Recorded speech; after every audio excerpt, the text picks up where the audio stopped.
Here the question is, prove that the area of the triangle whose vertices is, this is the first vertices, this is t comma t minus 2, and the second vertices is 2 plus 2 t plus 2, and the third vertices is t plus 3 comma t, is independent of t. We need to show that the area is independent of t. Alright, so it is something like this. If we have a triangle, let me say this is point A, that is t comma t minus 2.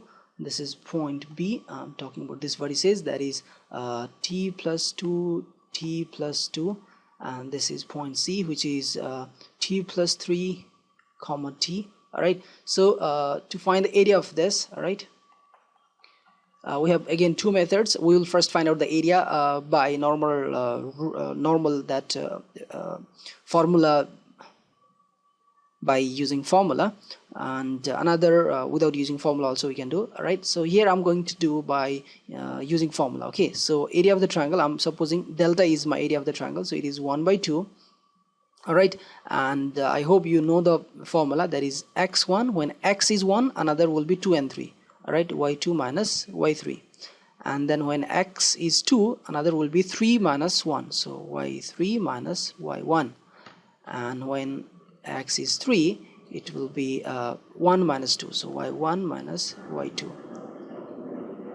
Now let's put the Euler value. Alright, so it will be 1 by 2, it's x1, right? So what is our x1? We can imagine any one, x1, y1, x2, y2, and anything, right? So let me suppose this is our x1, y1, this is x2, y2, this is x3, y3. Okay, so our x1 is here t. Okay, so t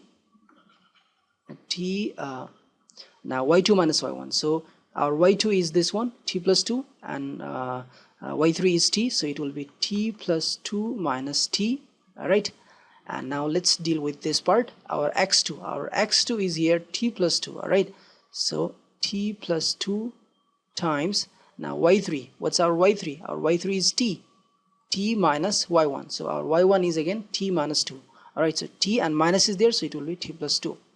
And now let's deal with this part. So here we have x3. Alright, so our x3 is here t plus 3, so I'm writing here t plus 3 times, now y1 minus y2, so our y1 is here t minus 2, so I'm first writing t minus 2, and then minus y2, our y2 is here t plus 2, so it's t, and since it is plus and minus will multiply, so it will be minus 2. Alright, and now it's 1 by 2. Now see, it's t, and this plus t, plus and minus t will cancel up, and then we'll be left with t times 2, so that will be 2t. Alright, and then plus, let's deal with this part.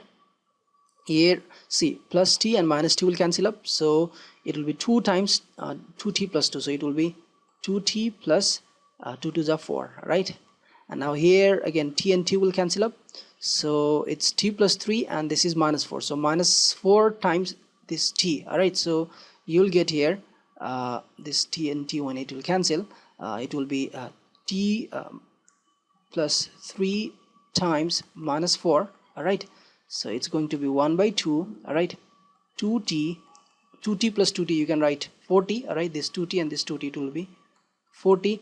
Alright, and then plus 4, and then plus this 4 will multiply this t, so you will get minus 40, and this minus 4 will multiply 3, and you'll get minus 12. Alright, and this is more or less values, so this 40 and 40 will cancel up, and 4 minus 12, that's going to be minus 8, so 1 by 2 times minus 8. Alright, so this we cannot cancel now, it is better to write first positive 8 and then by 2, so we get 4 unit square answer. So our area is 4 unit square. There is no t. Alright, there is no t at all, so that's why proved. So what we can say, hence our area is independent of t. Area is independent of t.